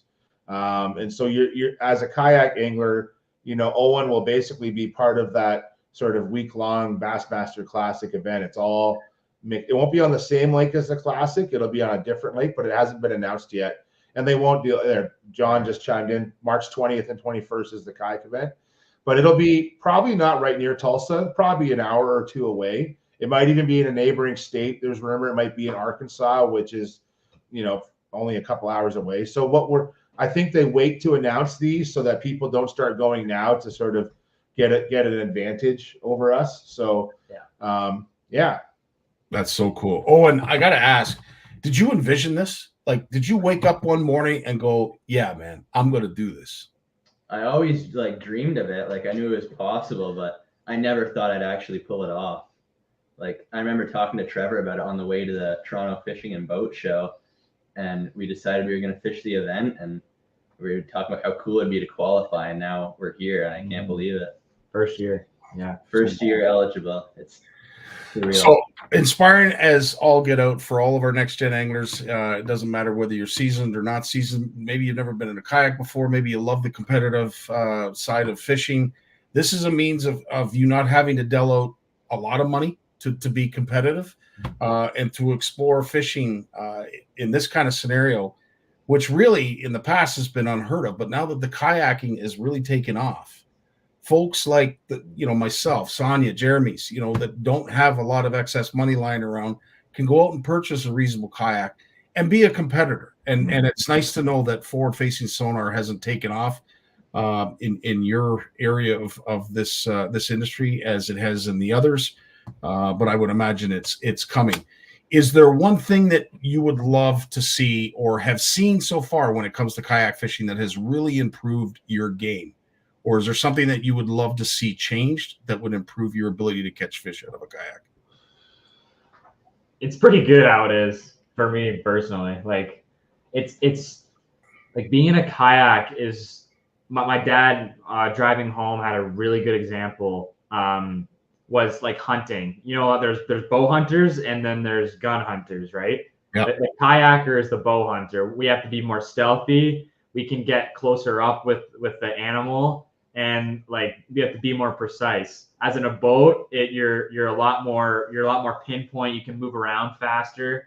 So like I like that part. I think it adds to the hunt of fishing. But what do you guys think? Like, I think even just like it's a really welcoming group of guys, and it's really everyone's so encouraging compared to like what I've heard from the boat side of things. It's definitely a more like not less competitive, but it's more just easygoing, I'd say. I think kayak fishing right now is a little more, even bass fishing in general is very grassroots, Scotty, like a very grassroots kind of layout.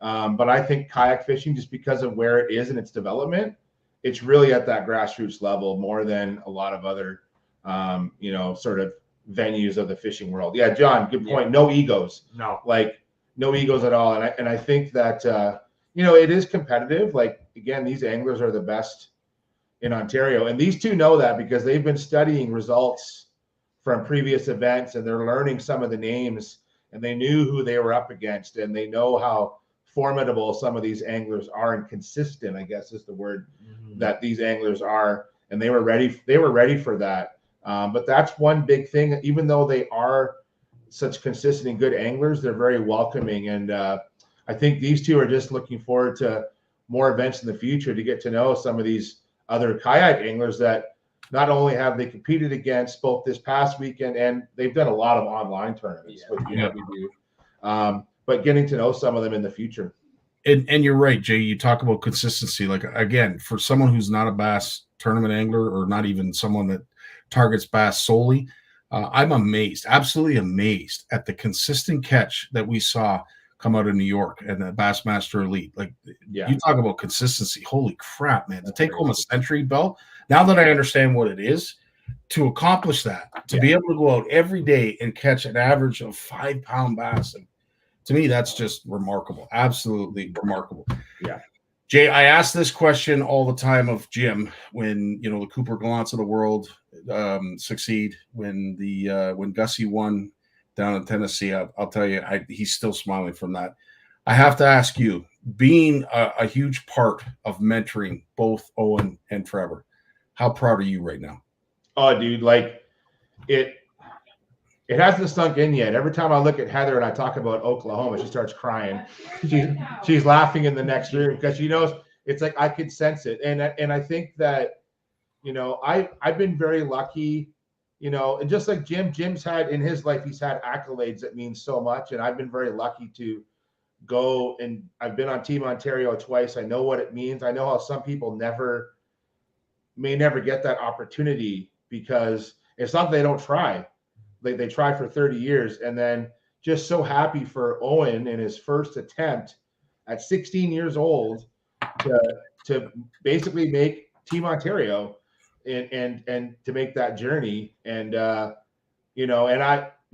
already said to Owen's mom and dad, Becky and Craig, that I'm happy to drive Owen to Oklahoma and help pre-fish, and I'm sure Trevor will come along too. Yeah, so we're all in. John, you're right. It's not easy. It is not easy.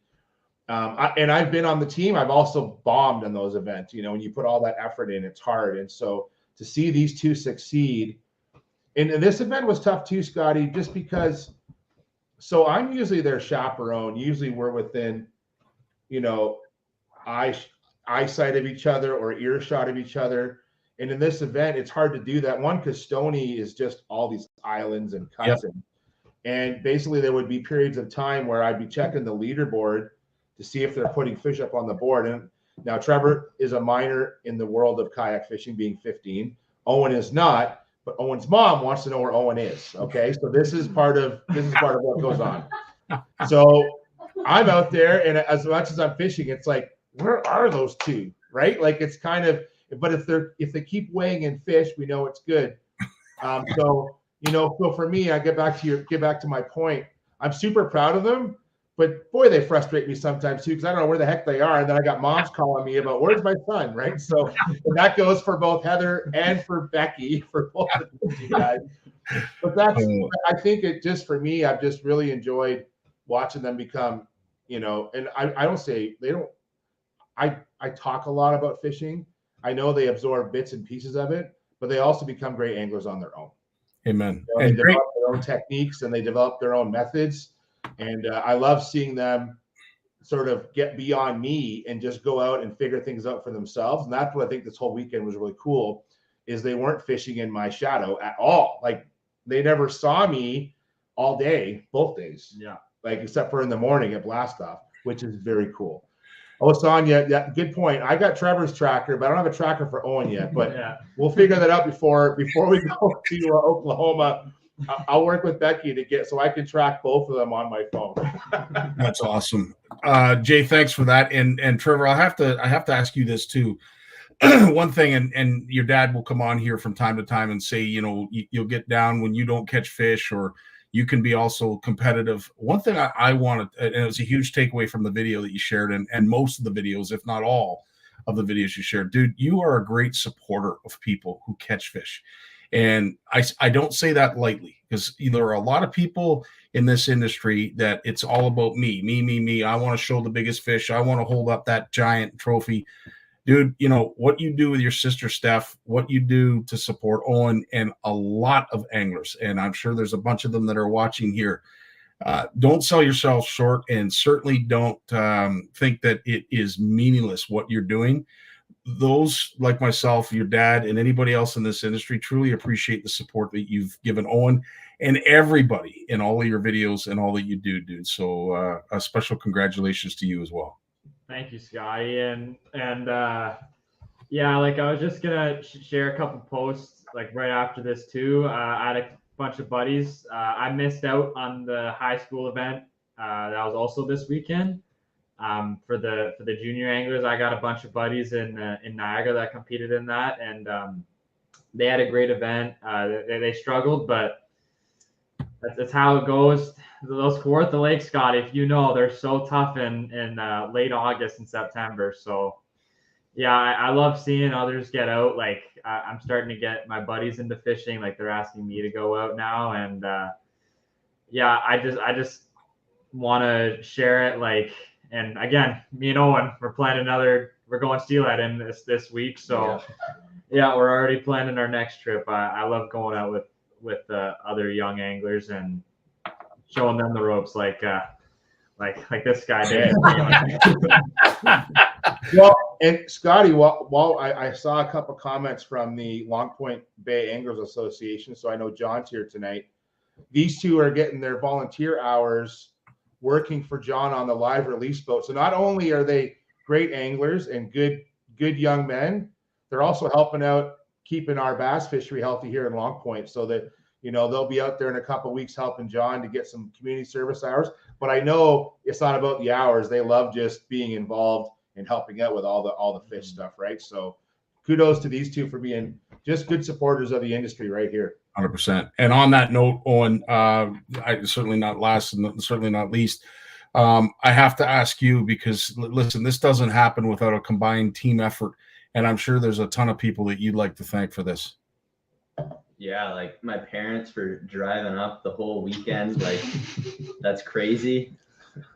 And getting up at 3:30 in the morning, driving all of my kayak gear down to the ramp at 3 in the morning and launching in the dark, like huge thanks. And obviously Jay, I got to crash with them for 4 days during pre-fish, and all the people at the hotel too are cheering me on. It just at 1:30, I'll tell you, I was thinking of their voices in my head, and then I just kept going. I was looking at that ramp, and I had 3 small fish, and I kind of wanted to go in, but I just kept playing their voices in my head, and then especially Kevin from shout out to Kevin and Dave from Three Castles Resort. Yeah, with the guys at the resort we stayed at they found the Ontario kayak leaderboard, and they were, by the time we got back to the camp, they knew where everyone had placed, so they were cheering Owen on when he drove in to visit us that night. So, and shout out to Heather gave Owen and Trevor a big positive mental attitude speech in practice. And what did you say about you wanted to bring Heather out in the kayak? But yeah, like I'm convinced she's good luck. That's awesome. I think we need that in writing. Oh God, that's awesome. Because I think that kudos. We're a fishing family, Scotty, here, and the girls drove up for the weekend to see this, and we treat the Brocks like they're part of our fishing family. They have been for a long time. Even though Craig doesn't fish a whole lot, but boy, he'll catch the heck out of a freshwater drum any day of the week, though. Trolling a wacky rig off the back of a kayak. And it's great when Craig joins us on the water. He doesn't even fish much. He just likes to talk and hang out, and that's part of fishing too, Scotty. You know that. Turn off the seriousness and just have fun, and the Brocks are all about that. So our family is just fix well together. We really do. Well, Owen, given the fact that you took home some of the hardware, we need your advice outside of time on the water and taking advantage of your opportunities. Is there any advice that you can give a young angler who maybe has just purchased a kayak and maybe wants to be like you and Trevor? I'd say the biggest lesson I learned this weekend was never give up. Yeah. Like I had 3 fish at 1:30 and the tournament ends at 3. And I was pretty pissed off. I'm not gonna lie. I can't believe I blew it after a really solid day one.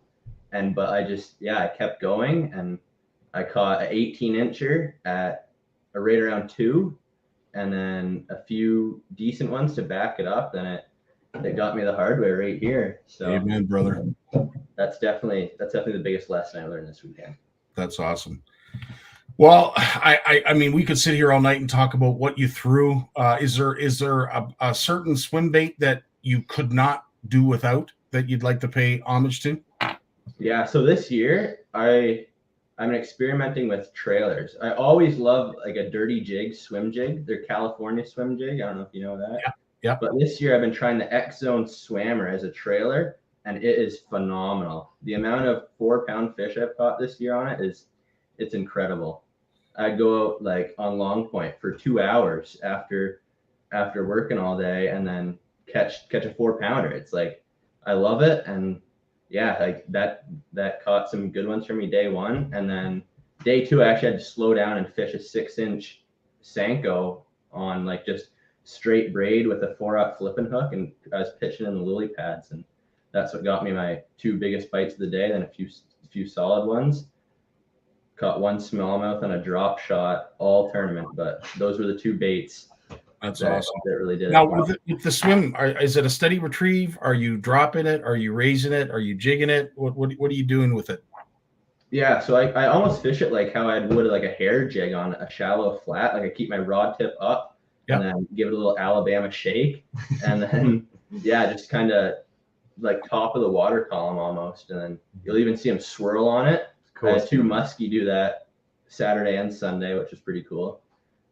And listen, it is a tough lake to fish. I think they call it the Lake of 1,000 Rocks. They say that the old folks, our First Nations people, heard them moving in the middle of the night. There's just so many humps, so many danger zones in Stony Lake. I don't necessarily suggest that you fish it with a kayak and only a kayak, but I'll tell you, you'll save yourself a heck of a lot of money if you do. And based on what Owen and Trevor put on this weekend, it's a productive way of fishing that lake. Yeah, that lake, it's a little bit scary even in a kayak, Scotty, because if you don't have a trail mapped out, you will run into a rock even in a kayak. And what's scary about that is you don't want to break a fin or a prop in the, because we're allowed to launch at 5 a.m. as long as we have lights on our vessel, which we do. So this time of year, it's first light's not till 10 to 6. I was telling the guys like Sunday morning, it was 5:30, pitch black. The sun's not even, I could see the stars, and there was owls calling to each other across the lake. And I'm by myself, and I'm like, this is really weird listening to owls. Like, it's so dark out that time of day, isn't it? Like we get up early to go fishing, but not that early.